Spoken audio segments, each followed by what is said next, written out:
AI could be really useful in doing threat modeling and security architecture and helping us scale the workflows that would let us do secure by design. If you're an enterprise building software, you still have a lot of advantages. You have the code. Attackers have some fundamental disadvantages here. The field is moving so fast that I would say, the right role for humans in the process is still being determined. Welcome to the Enterprise Thought Leadership Podcast, where we explore the latest in enterprise trends, tech, and strategy with the top leaders shaping the future. Welcome to Enterprise Unlocked. I'm your host, Radhika Mukherjee, Editor-in-Chief of IT Security Wire. Our guest today is Jeff Williams, co-founder and Chief Technology Officer at Contrast Security. Jeff brings more than 20 years of leadership experience to his role at Contrast Security. Jeff is also a founder and major contributor to the Open Worldwide Application Security Project, or OWASP. He served as global chairman for 8 years there and created many widely adopted free and open projects. Jeff has a BA from the University of Virginia, an MA from George Mason, and a JD from Georgetown. Welcome to the podcast, Jeff. Thanks, Radhika. Nice to be here. It's great that you could join us today. Let us set the stage for our audience. SOC teams face a barrage of vulnerabilities that have been revealed due to advances in AI. Security operations needs to fundamentally reinvent itself in the new cybersecurity landscape. We'll start by getting to know the space a little bit better. Jeff, what are the modern threat actors outpacing detection-based security models in 2026, and how are they doing that? Well, a lot of it comes back to AI. It's actually sort of a three-front battle. I see developers using AI to build more code faster and pushing more vulnerable code into production. Security researchers are using AI to find vulnerabilities and create new CVEs faster, and attackers are using AI to automate their exploit discovery and exploitation efforts. So when you put all three of those things together, the fundamental economics of application security has really changed. Yeah. And how have you seen it developing over the years, though? Well, actually, I mean, this is all fairly recent. That not a lot changed for a long time in application security because, the economics didn't work for attackers very well. Even though companies were piling up big backlogs of CVEs, they weren't fixing all of them because it wasn't justified by the attack traffic.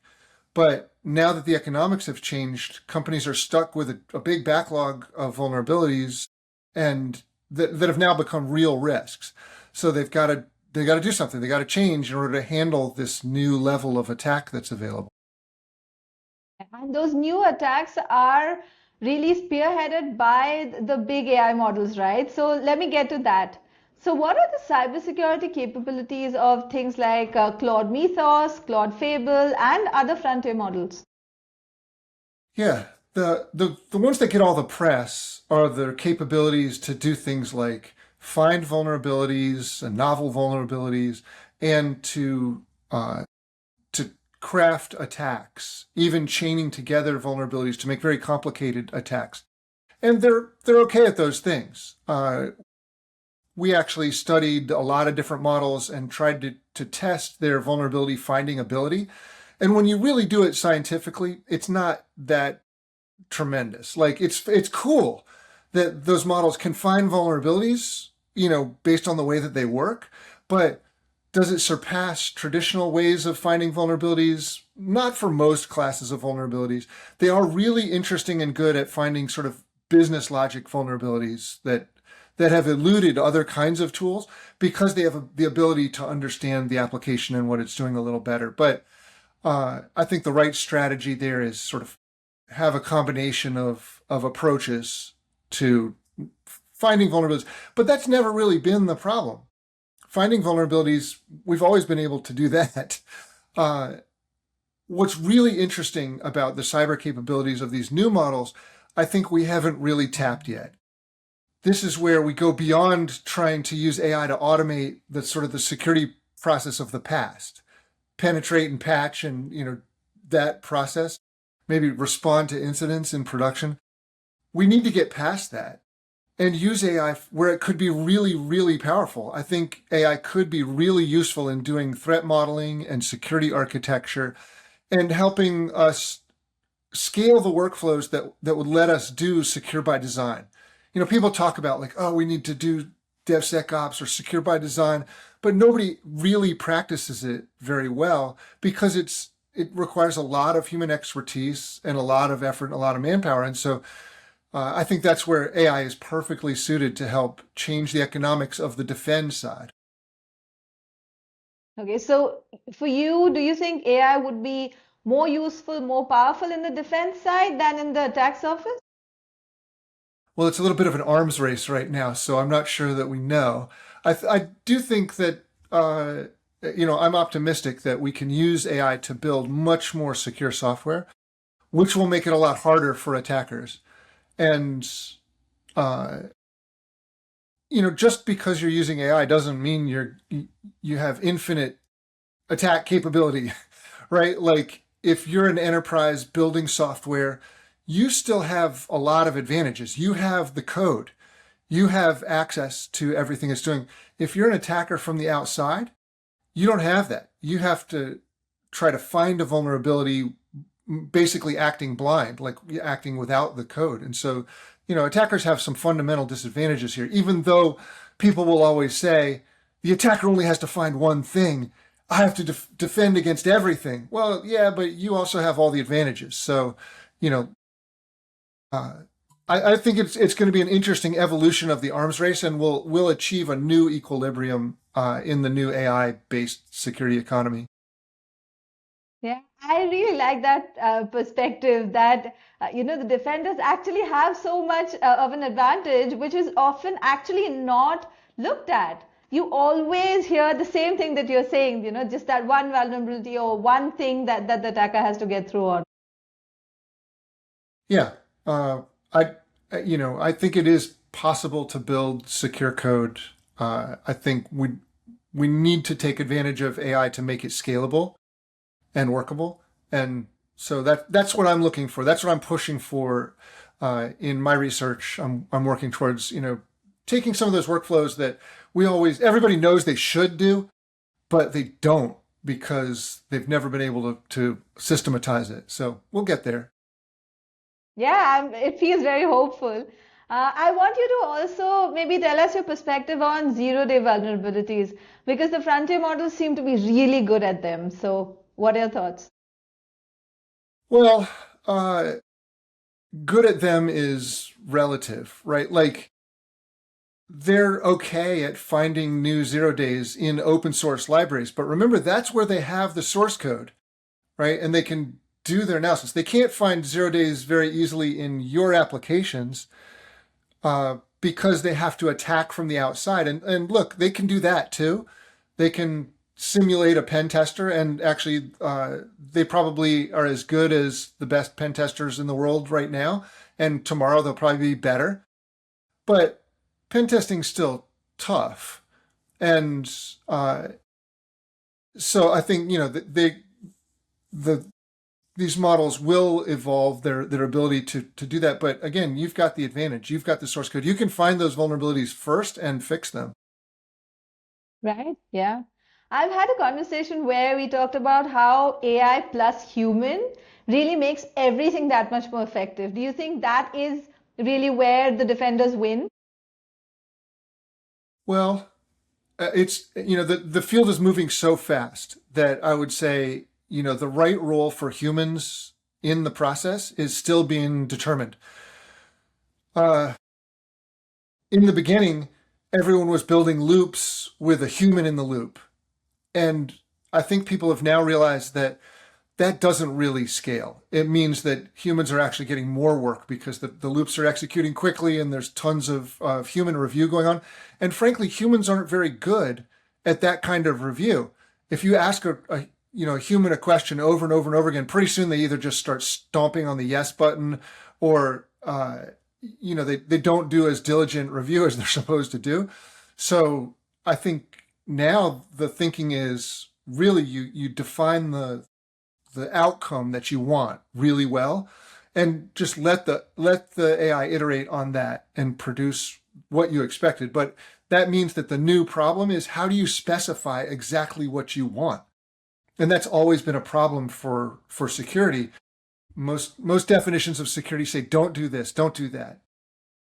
We're not used to articulating the positive model of how we want security to work and how we want it to be tested and what evidence we need in order to verify that it is working effectively. So we got some challenges to solve. Yeah, a lot of work ahead for sure. Now, tell me, what's your perspective on the new fundamental paradigm of cybersecurity in this age of AI, both in the short term and the long term? Well, I think the new paradigm is basically that the cost of exploitation is going to zero. And so that means that we're going to have a lot more vulnerabilities found. That's going to move the bar up for security over time. I think when the cost is zero, you'll see a lot more exploit activity, because now it's much easier to find vulnerabilities and exploit them. And so that means that companies are going to have to be much less tolerant of living with a big backlog of vulnerabilities that they're not fixing. So that's a real challenge in the short term for companies. If you've got 100,000 vulnerabilities or 1 million or 2 million vulnerabilities in your backlog, and I know plenty of big companies that have those kinds of numbers, then you've got a real challenge. You need to respond quickly, and it's not easy. Your old processes aren't going to work anymore. So you need to engage with AI. You need to use new technologies that can help provide compensating controls for those CVEs. And hopefully over time, you'll be the kind of company that evolves your processes so that you're not generating a bigger and bigger backlog all the time. Instead, you're working your backlog off, and you're getting to a place where you just don't carry that many vulnerabilities. It made sense, by the way, for companies to carry those big backlogs, because there weren't enough attacks, and the attacks were limited to a fairly small number of those problems. And so companies said, well, we're going to fix the really critical ones, and everything else we're going to roll the dice on, because the level of attack traffic doesn't justify doing all that work to fix all those problems. But like I said, the economics have now changed.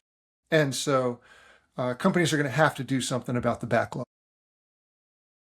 And adding to that, what do you see as major future developments in generative and agentic AI in cybersecurity, and how will that affect all of this?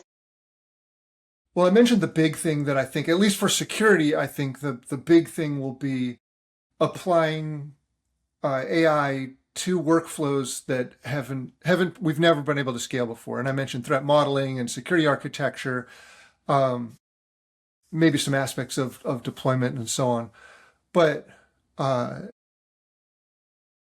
as far as the developments in AI itself, we're going to continue to see more and more capable models. I think the open weight models from China are really interesting. They're approaching the performance of the frontier models that we've built here at companies in the US, and so that's going to disrupt the tokenomics of using those models. And so that means more capability for attackers and potentially more capability for defenders, but defenders are going to have to move faster to change the way that they do their processes. Take any workflow in AppSec, even things like requirements and compliance and training and some of that boring stuff. You can use AI to do a lot of the work there and streamline those workflows so that you're getting a lot more coverage for a lot less money. And I think that's how everything's going to go. I'm not sure that anybody's going to get fired or replaced. I think this is more a matter of like, hey, we got to catch up to the new capability of AI, and you just have to have better tools to do it. And AI is possible to provide that, but it's not a lock. You got to do some. You got to take a step back and look at your company and look at the future and say, okay, we got to get ready for this this oncoming threat, because it's almost unquestionable that it's coming. Yeah, yeah. So two things. Do you mind if I use the word tokenomics in one of my articles later? I don't think I certainly didn't invent that, but yeah, absolutely, you should use it. Great. And the second thing is what you're saying suggests that actually more opportunities open up for humans. There's so much more to do, right? I think that's right, actually, and the way that AI can do some of the sort of the grunt work of security is really exciting to me. I know a lot of companies that have a team of security researchers in, sometimes they're in India or Malaysia, sometimes they're in the States, but like they're doing false positive analysis on static tool output, which is a terrible job. It's awful work. And I've done it. It's really, it's bad. It actually made me start my company that I run today because that work is so bad. And we can free workers from doing that kind of thing. We can have AI do a lot of that work, and that'll allow us to focus on the actual problems, which are like, how do we get authorization to work across my enterprise in a manageable way?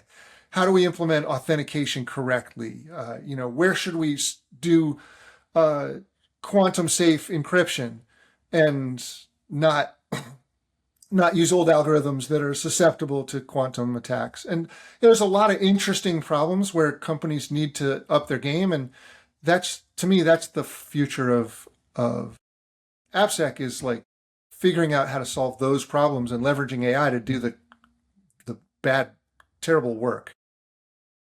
Yeah, that's a good way forward for sure. And the quantum question has been weighing on my mind a lot as well. Maybe we can have another discussion about it. Yeah.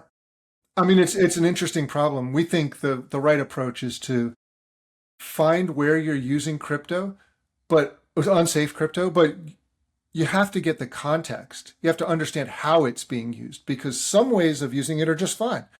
Other ways, you really need to replace it. And so telling the difference between those two situations is where you really want to observe your applications at runtime and see how that crypto is being used.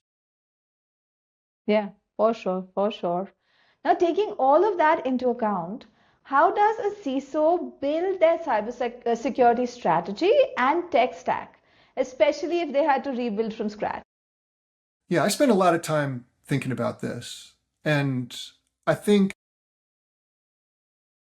what organizations need to do is to get past the search for problems phase of security. I think that doesn't work well in the new world.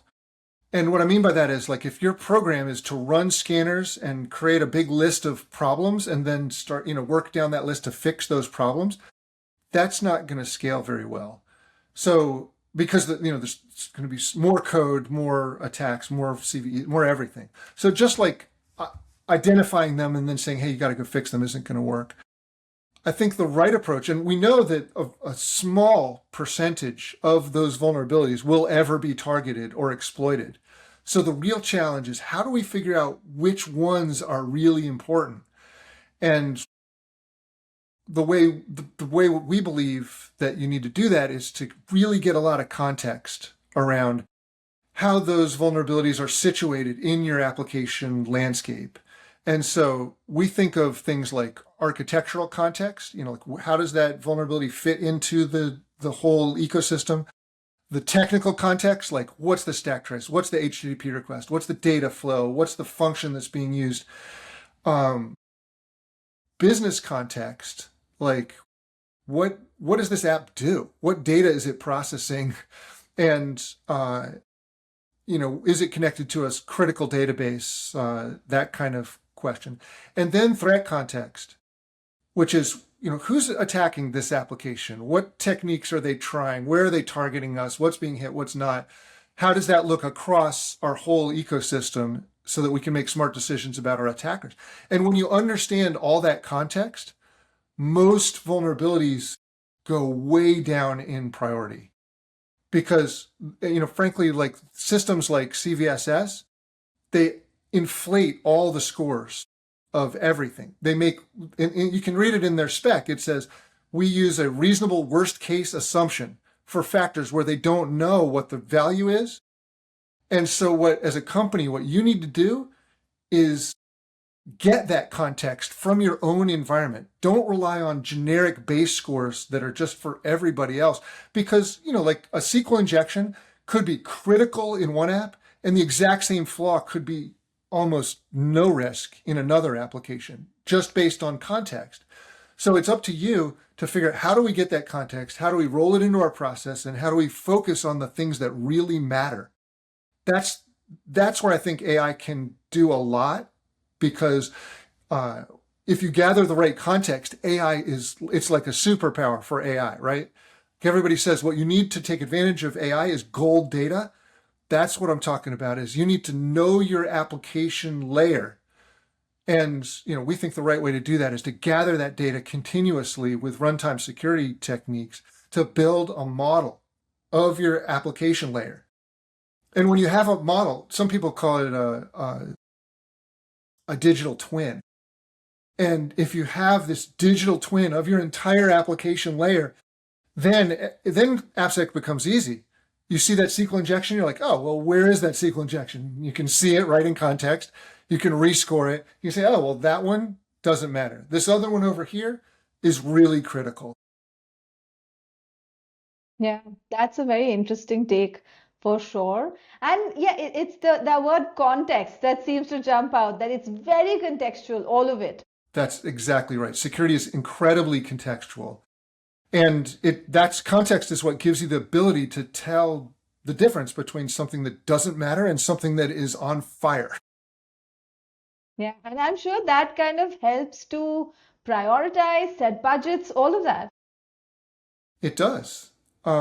It will build your credibility with what has always been the problem with cybersecurity is that cybersecurity finds all this stuff, this theoretical stuff. And if you're using static scanners or SCA tools or whatever, you're going to get all this theoretical stuff. And when you take it to developers, when you take it to the CISO, when you take it to operations, they don't believe it, because they've been burned so many times. They spend 2 hours investigating some vulnerability, and then it ends up that code is not even live in the application, or it's not currently being attacked in production. It's not connected to a sensitive database. It's not interesting from a business perspective. And so the security teams lose credibility, and it devolves into just a compliance check.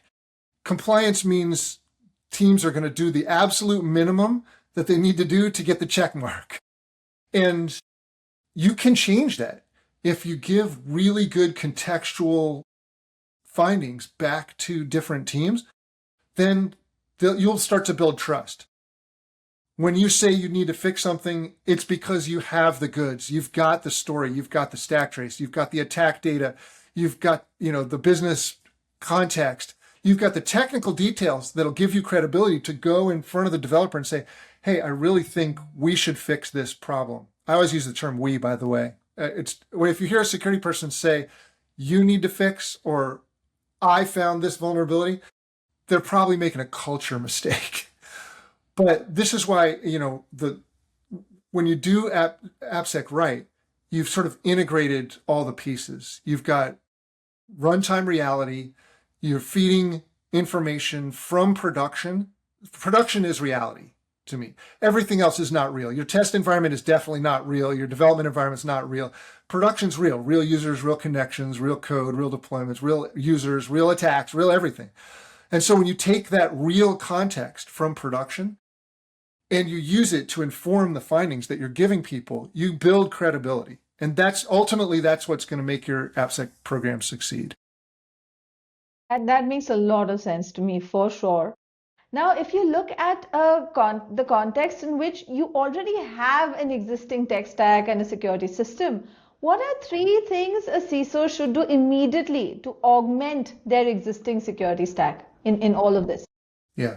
So the first thing, the most critical thing is, given the current situation that AI has created all this extra risk that's now become real. I think the first thing that the CISO should do is deploy runtime security into their application layer. That does two things. One, it's going to create this visibility, which will allow you to prioritize. We talked about all that. The other thing it'll do is it'll give you protection against those vulnerabilities being exploited while you go back and fix the most critical things. So it's really two levels. It's you get compensating control so that you stay safe, and it gives you the ability to focus your efforts on the things that really matter as the pile of things that are serious becomes bigger and bigger. Yeah. And so that brings me to cost, I think. So, what is the cost paradigm of achieving security at scale in the era of, Mythos class AI? Yeah. So we did a bunch of testing of different approaches to using AI for application security, particularly focused on like just have AI review the code for me. And there's a lot of different ways to do this. Some vendors have built-in tools. Some people write their own harness. It's not hard. Like you could even just say, hey, search for vulnerabilities in this project as a prompt. And what we found kind of across the board was that the results of that, regardless of what approach you use and what model you use, the results aren't fantastic. There's lots of false positives, but even worse, there's lots of missed real vulnerabilities. And that's not different from static analysis tools or other ways of looking at it, but it is way more expensive. And that's where this gets really interesting, is the frontier models are incredibly expensive. I talked to one company that was spending 1 million tokens a minute on just reviewing code. And that's really crazy expense. So you can almost set the amount you want to spend. I had somebody describe it to me as a slot machine in Vegas. Like every time you pull the handle, you're going to run this analysis of the code and it's going to spit out a few coins, right? It's going to give you a few findings. Here's what's weird though, is AI is not deterministic. So you'll get different results every time. In fact, we ran the same tool 3 times in a row and we got about 20% overlap. When we run different tools, it's more like 6% overlap in the findings that get output. So imagine every time you pull this jackpot lever, you spend hundreds or you spend a lot of money, and you get out a random set of vulnerabilities. Maybe you found them before, maybe they're new, whatever. But it's a weird way of trying to get to good. So what I recommend people do is take advantage of the tools that you have, whether they're runtime tools, which I would recommend, or static tools that you've got. Like there's no reason to use AI to find a lot of the problems that traditional tools can find. I do recommend that you use AI for particular kinds of problems, ones that require understanding business logic, authorization kinds of problems like insecure direct object references, IDOR, like those kinds of problems are good for AI. But I think of it like a cake, right? Like gather a lot of data with your traditional tools. You can use AI to launch those tools and to look at the results, but that's way cheaper than having the AI do the analysis. Then there's the icing on the top. The bulk of the cake is the old stuff. The icing is where you use the new tools on the harder problems that we've never been able to really automate, and that what people have been companies have been using pen testers and humans to do. That's a real opportunity for taking advantage of AI. And does that kind of slash budgets as well? So that actually comes to my next question, right? So how should CISOs rethink budgets in such a landscape? Well, it's a good question. I mean, you could easily use your whole security budget on AI. So I think you've got to make some real strategic decisions on where and how you're going to take advantage of AI in the process. I think a lot of companies today they're doing experiments. They're trying to figure out like, hey, what does this do? Can I make this work? When you do those experiments, I want you to really focus on being scientific about it. Measure the amount of time the tools take. How slow are they? AI is really slow, and slow is a problem. If you're doing high speed development and you want to do a review of each PR before it goes in production, you don't want to slow it down with a 30-minute AI processing stage. But they're slow. There's accuracy, both false positives and false negatives. You want to really understand what you're getting. And there's sort of a process fit kind of question. How is it going to integrate into your process? And when I think about it and I take a step back, I'm like, well, if you really want a slow, inaccurate, non-deterministic, expensive approach to AppSec, then by all means use AI for everything. But I think you can make a much smarter approach by combining some of the technologies that we've spent the last 20 years getting good at, along with runtime security, which is really having a big moment right now. Let's provide that data to AI and let it do the analysis to the next level, like do the analysis that a human would have done on that data. That seems smart for sure. Now, in this approach, will AI kind of produce really contextual findings? Not by itself. Context isn't something that AI can just invent any more than you can create context with, just a stack of paper. The real problem understanding context is putting sensors in the right place to gather that context. So when you point AI at a repo, all it can see is what's in that repo. It can't see where that app is deployed or what databases it's connected to or what the threat environment looks like.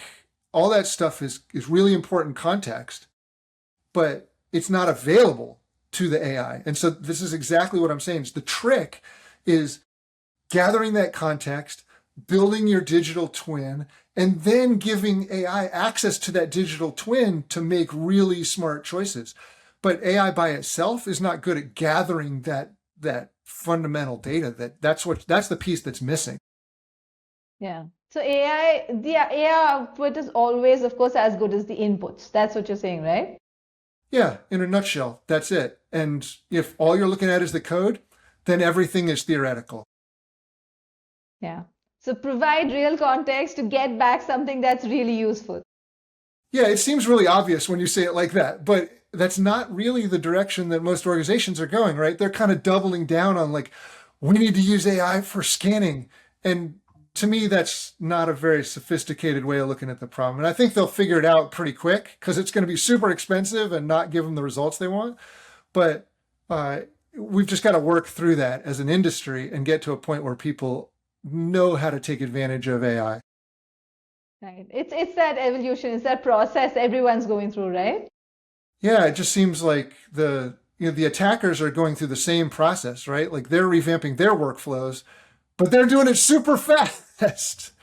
And we've got to be faster.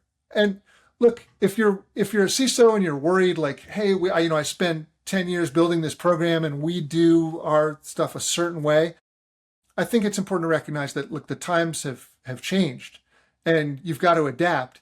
And don't get so wedded to the way that you've done AppSec in the past, because frankly, it was never that good. It wasn't like we were producing really perfect code all the time. And now we're throwing a monkey wrench into that.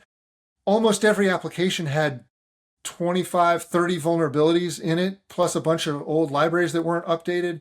Like, that's not good numbers.